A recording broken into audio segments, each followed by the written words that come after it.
Hit me, babe. Danger knocks on the door and is captured on a home security camera. Another doorbell camera recorded the same man pulling up to a woman's car honking. Then he gets out and starts banging. Family members say this was all the precursor of the violence that would take the life of 30-year-old Kenya Baskin and her friend Jeremy Edwards, killed trying to protect her. She was fun to be around. Jeremy was too. It's like when both of them together, I mean, it's like it's never a dull moment. Full of life and a smile that could light up any room, Kenya was a young mother with a passion for life and a future full of promise. It still seems so unreal that Kenya and Jeremy is gone. 2 lives gone, police records say, at the hands of this man, Kenya's ex-boyfriend, 27-year-old Corey Lurie. Here he is denying the double murder that now has him behind bars. Anything y'all see on Facebook posting me saying anything, man, do not believe y'all see me. Despite the denial, a Fox13 investigation uncovered police records that detail a pattern of abuse and attempts by Kenya to protect herself from Lurie. So she called the police, she filed a police report, she went down there, got the restraining order was granted, and he was like, he didn't care. Our investigators found police reports starting on October 15th. They say Lurie broke into Kenya's home, threw her to the ground, and ripped out her hair. The report reads there's a visible area of missing hair from the top of her head. 7 hours later that same day, she saw him hit and kick her car. These pictures show a smashed windshield, side windows, sunroof, damaged door handles, headlights, taillights, and slashed tires.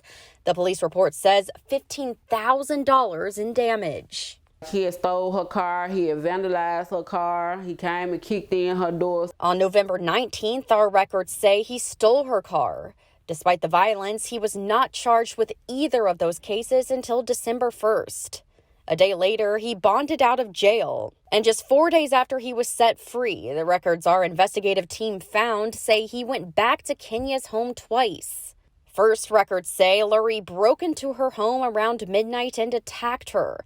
Her friend Jeremy Edwards tried to intervene but fell to the floor as Lurie pulled her inside. Police records say he threatened to kill her and tried forcing her into his trunk. He left when Kenya said she was calling the police. Then hours later, police got a report about gunshots, and officers found both Kenya and Jeremy dead inside the home. Lurie was arrested and is now facing murder charges. Kenya and Jeremy lost their life.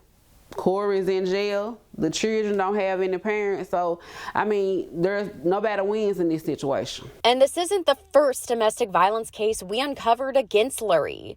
In 2017, another woman accused him of kicking in her door and choking her. The question at the heart of the case for Baskin, could more have been done to protect her sister-in-law? You weren't supposed to go around Kenya, so at that point, they should have put an ankle monitor on him once he went to jail the third time for the same thing.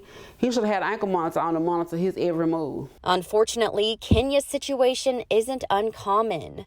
About 50 to 75% of domestic abuse homicides take place after a couple separates. That's why Gwen Turner, a domestic abuse survivor and advocate in Memphis, said while getting out of an abusive relationship is the goal, having a safety plan in place first is even more important. Start preparing, especially if you have children. Start making copies of the birth certificates, the social security cards, all the things that you know that you're going to need to start life again. Turner said it's also important for other people to recognize the signs of domestic abuse to support victims who come forward.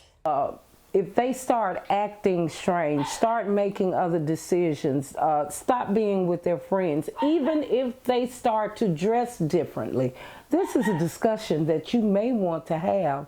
Recognizing these signs could help to save a life.